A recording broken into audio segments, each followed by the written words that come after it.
Hello po everyone! Kumusta po ang ating New Year? Masaya ba? Nag-enjoy ba?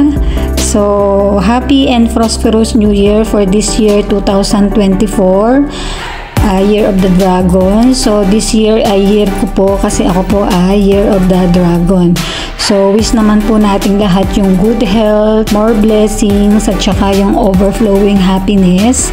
Sa lahat na po yan, may peace of mind. So, yun naman po talaga ang hinihiling natin lahat. So, this is actually my first content this year. Yan. So, perfect yung weather ngayon. Kaya naisipan kong maglakad-lakad para yun nga, magpa-araw habang maluwag sa schedule. And actually guys, wala talaga akong maisipang content hanggang sa habang naglalakad-lakad ako. Yan. Mas nakabuti naman sa akin kasi nagkaroon ako ng content at ito nga po itong kung ano yung nakikita nyo ngayon dito, yung green and red. So heto po ang Taiwan Post Mailbox. So ito yung isa sa nagpapakonvenient pa rin pagdating sa mga letter.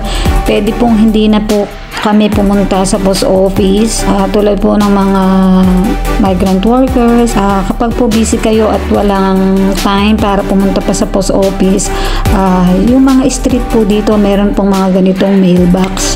So, pwede po natin dito na lang ihulog. So, heto pong red na mailbox, ito po ay para sa mga priority mail.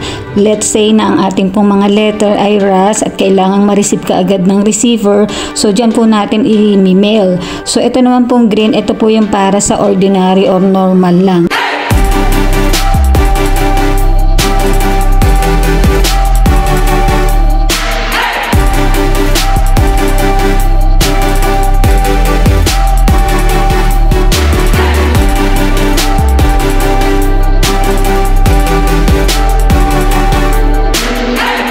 A few minutes later.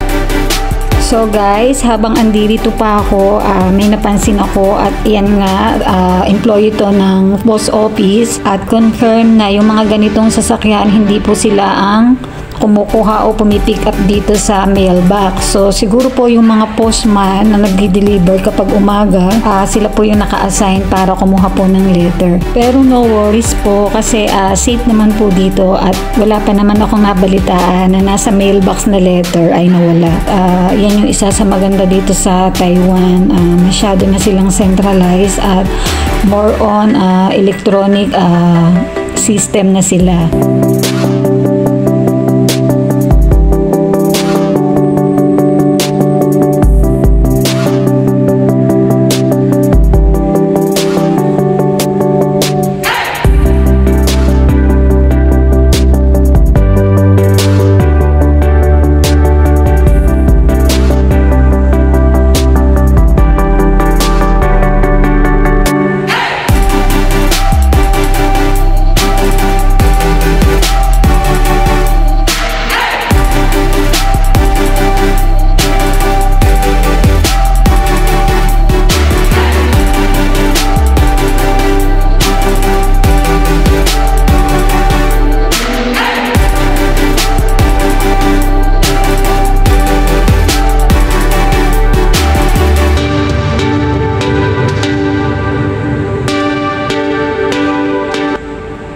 So guys, sa mga kapwa ko OFW na andito na wala silang time na makapunta kaagad ng post office, kahit na meron tayong mga cellphone, minsan kailangan pa rin nating mag-mail ng ating mga letter papuntang Pilipinas.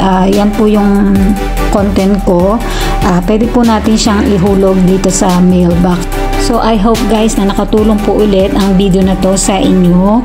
And kung bago pa lang po ako sa inyo, ang aking channel, please don't forget to subscribe. Pakiclick na rin po ang notification bell para lagi po kayong updated sa mga incoming videos ko. Marami pong salamat. Stay safe. God bless. Bye-bye.